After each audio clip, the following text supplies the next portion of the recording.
Lord be with you. And with your spirit. A reading from the Holy Gospel according to Matthew. Glory to you, O Lord. The disciples came to Jesus and said, "Who is the greatest in the kingdom of heaven?" So he called a little child to him and set the child in front of them. Then he said, "I tell you solemnly, unless you change and become like little children, you will never enter the kingdom of heaven. And so the one who makes himself as little as this little child is the greatest in the kingdom of heaven. Anyone who welcomes a little child like this in my name welcomes me. See that you never despise any of these little ones. For I tell you that their angels in heaven are continually in the presence of my Father in heaven." The Gospel of the Lord. Praise to you, Lord Jesus Christ.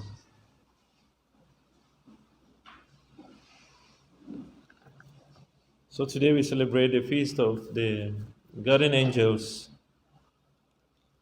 I just want to ask, when was the last time that you remembered about your guardian angel?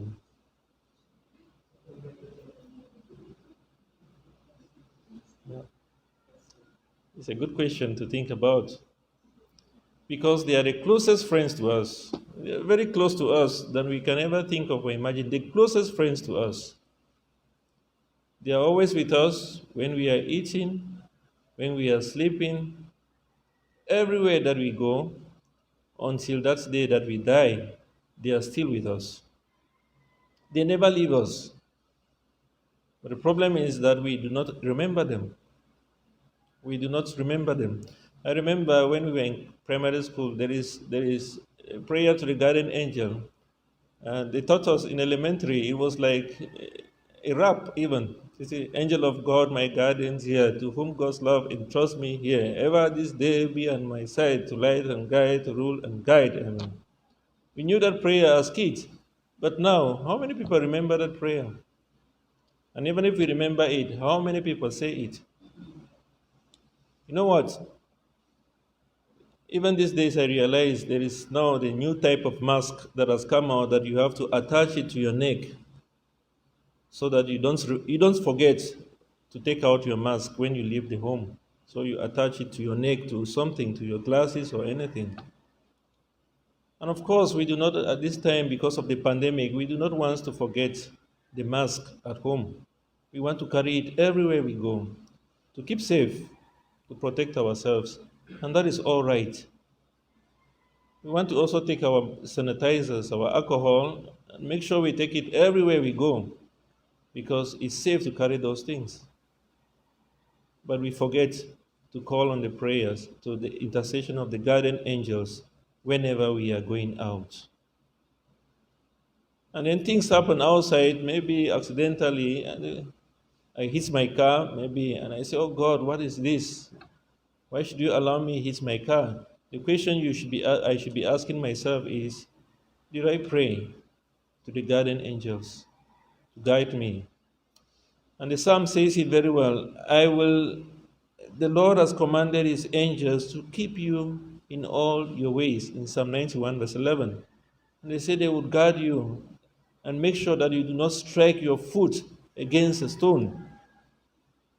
The first reading says that I will send my angel before you in Exodus chapter 23, verse 20. I will send my angels before you to guard you in all your ways, to bring you to the place that I have prepared for you. What is that place he has prepared for us? Heaven.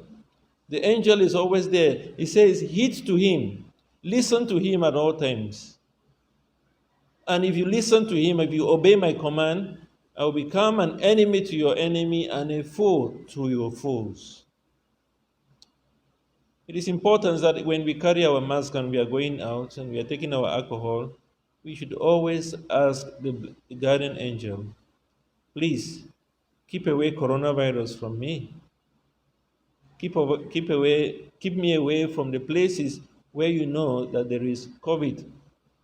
And you see, the thing about the guardian angel is that they don't impose themselves upon us. They don't just say, I'm going to do this for him. They wait for our command. They always wait for us to call on them to help us. So now you can begin to imagine the many times that we have not been able to call on the intercession of our guardian angels. It tells us how much we have deprived ourselves of their protection.